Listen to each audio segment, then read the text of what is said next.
ما جیگر کاری پولدار یه پارچه آقا عاشق. اصلا بابا تو بده یه دقیقه. چیکارش داری؟ بده یه دقیقه کار. داری؟ یه دقیقه بده. این آقا عبدالسلام، اینم من. سلام آقا عبدالسلام.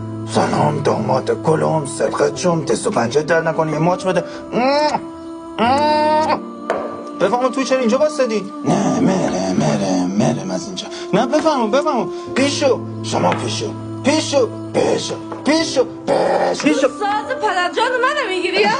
پیشو ساز پدر منو میگیری؟ نمیخونم ساز پدر منو میگیری؟ نه بس این خراب میشه، اینو جمعش کن. خراب میشه. جمع کردی راحت میتونیم با هم فکر کن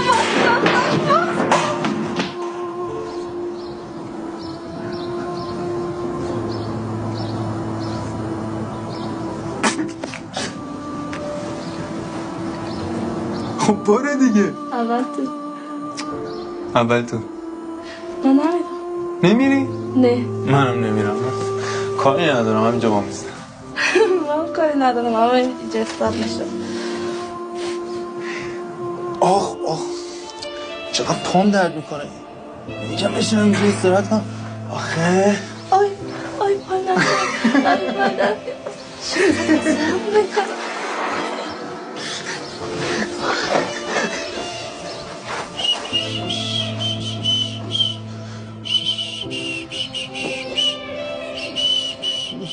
هنوز اولش سفر دنبال دارم چقدر نادیده رفتم دل از من به خدا دیرت شده نشسته اینجا سر آواز.